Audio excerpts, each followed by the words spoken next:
Pero bueno, volvamos después de esta explicación a qué es lo que descubrió fundamentalmente Marx, y creo yo que sobre eso debemos poner el acento. Marx nos habla de que la historia de la humanidad fue permanentemente una lucha de clases. Es decir, a él no lo asombra esta lucha del obrero con el burgués. Solamente resalta y destaca que esta lucha es más fuerte, más poderosa y más irreversible que otras luchas anteriores, la del esclavo con el amo, la del siervo de la gleba con los varones. Esta es peor todavía porque esta tiene una dependencia enorme. Dice Marx una frase, fíjense en ustedes que es muy interesante. Dice, mientras el siervo de la gleba era parte de la tierra, parte de su amo y estaba originariamente vendido y entregado a un determinado hábitat productivo, la finca del patrón, el obrero tiene que salir cada día y cada hora a venderse. Toda la mañana tiene que salir a ver si encuentra laburo. Bueno, hoy las cosas han cambiado un poco y el Estado ha mejorado esa situación, hay una mayor estabilidad. Pero aún así, cuando vienen las situaciones de paro, como vemos, por ejemplo, ahora en España, o como los desocupados de otros países, en Grecia, o incluso acá mismo en la Argentina, el tipo que está sin trabajo tiene que salir todos los días a ver cómo papea, porque no tiene otra alternativa que encontrar a alguien que le tire unos mangos por un laburo que haga. Marx describe la lucha de clases en todas las épocas sociales y define la lucha de clases entre el proletariado y la burguesía, describiendo todas las miserias que esto produce, que no la voy a reproducir yo acá. Y dice algo que es concreto. Si fuera cierta la ley del valor que de alguna manera han descrito hasta ahora los clásicos, todo el valor contenido en un producto determinado, una botella, una papa, un choclo, lo que a ustedes se les ocurra, es la cantidad de trabajo necesaria para producirlo.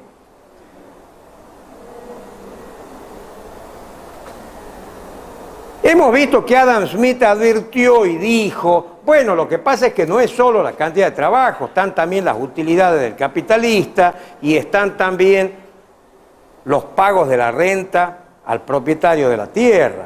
Después vimos que David Ricardo dijo, bueno, no, lo de la renta es relativo porque en algunos casos se paga renta y en otros casos no, entonces la desplazó un poquito a la renta, aunque de hecho la renta sirvió para que se enriquecieran los que tenían mejores tierras y se empobrecieran los que tenían peores tierras, es decir, que ya generaba una desigualdad, pero puso fundamentalmente el acento, más que en el tema de la renta, en el tema de las utilidades. El que invierte un capital no está dispuesto a perderlo y en consecuencia tiene que tener una porción de utilidades respecto de eso. Y eso genera una acumulación y esa acumulación genera un capital que nuevamente va a ser reinvertido.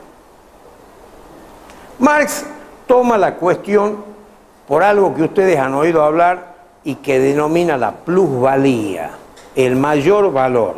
¿De dónde surge que esto que dijimos nosotros, que el producto es igual a la cantidad de trabajo necesaria para producirlo, y sin embargo, cuando ese producto llega al mercado, cuando ese producto es vendido, o cuando el resultado de la venta de ese producto distribuido, descubrimos que hay una porción que va para acá y que en realidad al sector del trabajo va una porción mucho menor? No es la renta del capital, dice Marx, eso va por aparte, también existe.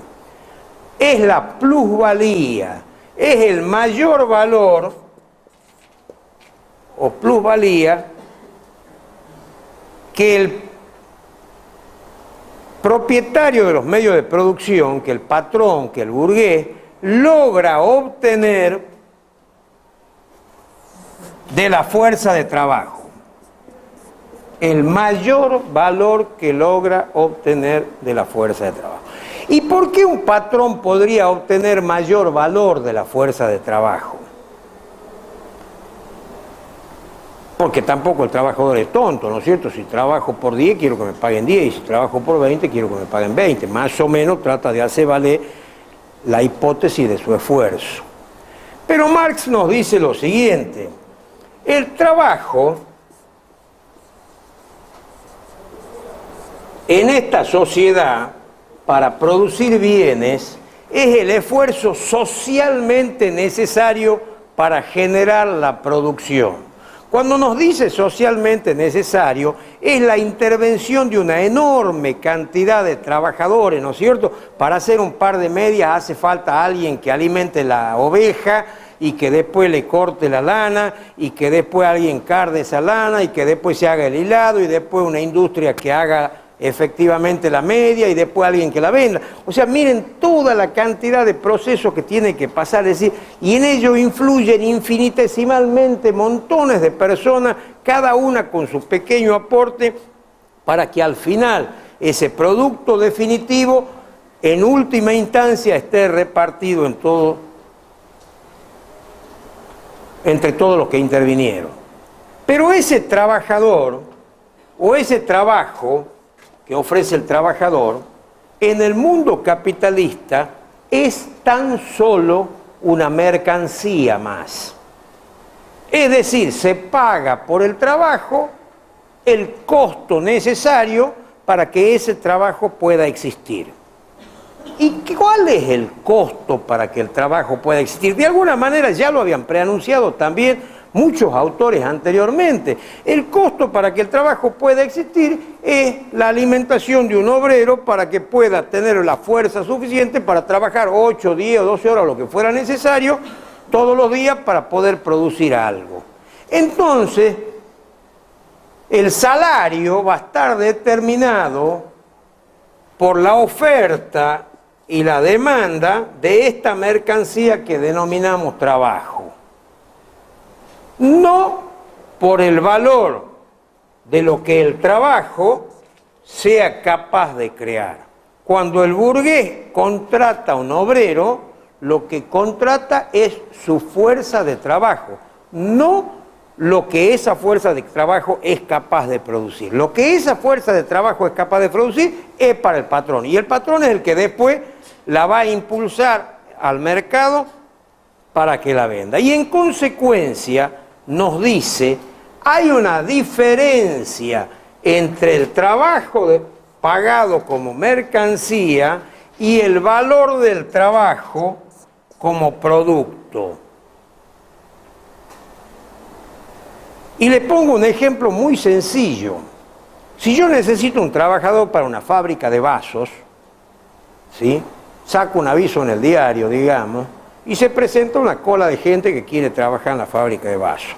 Y hay uno que me dice, mire, yo no he hecho nunca esto, pero puedo aprender, bueno, y lo voy poniendo ahí en la lista de espera, hasta que viene uno y me dice, no, yo trabajaba, dice, en una fábrica de vasos, hacíamos 8 vasos por hora. Y después en la cola hay otro que me dice, yo trabajaba en una fábrica de vasos y hacíamos 12 vasos por hora porque ahí lo hacíamos de esta manera, entonces... ¿Y cuál va a contratar usted? El que hacía 12 vasos, ¿no es cierto? Pero usted debe decir, mire, el salario que se paga es 10 pesos la hora. A aquel, a este o al otro. No es que usted lo engaña, porque a veces cuando yo veo que los alumnos creen que esto de la plusvalía es el obrero es estúpido y el patrón es pícaro, no, son las leyes de la cotidianeidad, ¿no es cierto? Donde el tipo dice, bueno, yo necesito trabajo y yo lo sé hacer, y mi capacidad productiva, el valor de mi trabajo equivale a 12 vasos. Y el patrón le dice, bueno, el valor de mi salario equivale a 10 pesos. Si querés, agarrá, y si no, bueno, ya veremos. Entonces eso marca una diferencia de valor que va a ser la plusvalía que el patrón va a obtener. Dicho en otros términos, o mejor dicho en términos más económicos, más científicos, ustedes lo van a ver en el libro, la ecuación, como Marx también admite, por supuesto, las dos calidades que tiene cada producto, ¿no es cierto?, como un bien de consumo o como un bien de cambio.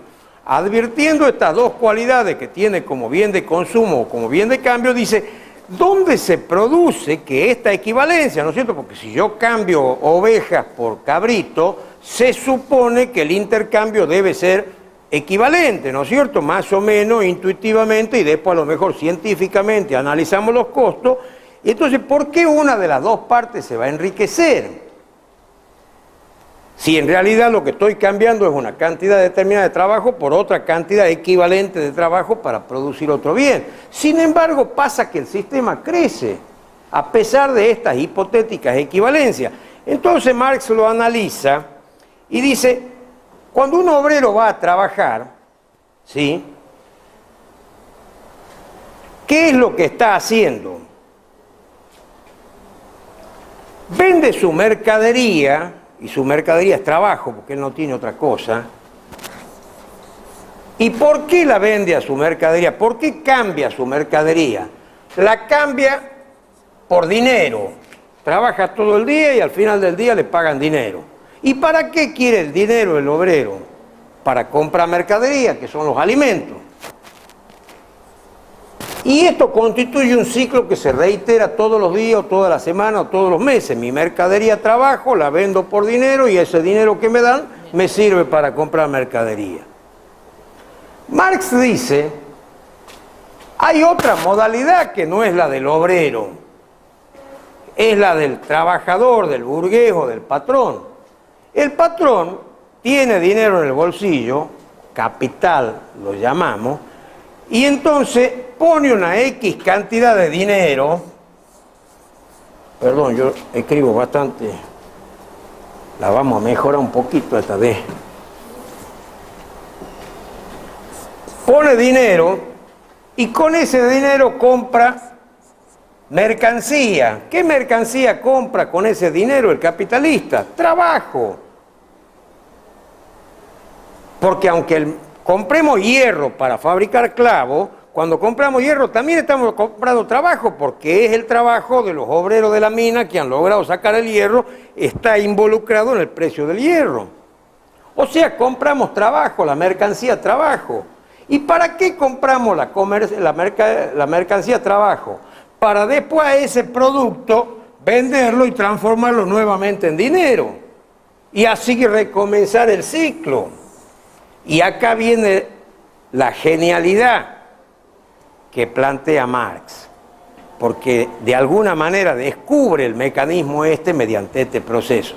Dice, bueno, pero si este dinero lo voy a obtener después del proceso, obviamente esta D tiene que ser más grande que esta D, porque si pongo capital para comprar mercadería, para después volver a tener capital, obviamente D', la llamemos así, no puede ser igual a D si no estoy trabajando al vicio, ¿no es cierto? ¿Y en qué momento se produce esta situación? Si los valores de intercambio supuestamente son equivalentes, cuando yo la mercadería que he producido la venda en el mercado por dinero, nadie me va a pagar más, porque como recién decíamos, intuitivamente o científicamente va a haber una equivalencia, ¿no es cierto? Tantos kilos de queso vale tanta cantidad de moneda o tanta cantidad de otro producto, y esas equivalencias hacen que la diferencia entre esto y esto no pueda surgir acá en esta parte de la ecuación. ¿Dónde surge la diferencia para que yo acá tenga más de lo que tenía cuando comencé el ciclo? Y dice, la diferencia debe estar en la primera parte de la ecuación. O sea, cuando yo con mi dinero compro trabajo para elaborar bienes. Eso es la plusvalía. Yo compro la fuerza del trabajador y yo me voy a encargar como patrón de hacer que el trabajador rinda más que el valor neto que yo pago en el salario, que es un valor de mercado.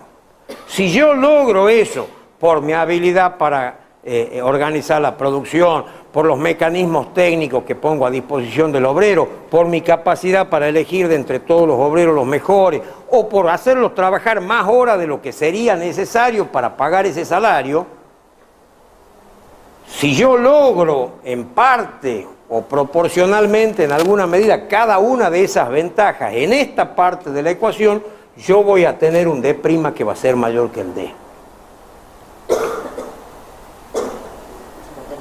Esa mecánica de Marx ha sido clarísimamente explicada y la verdad que el mundo ha quedado asombrado porque se ha dado cuenta de que le había encontrado el agujero al mate. ¿Dónde estaba la diferencia?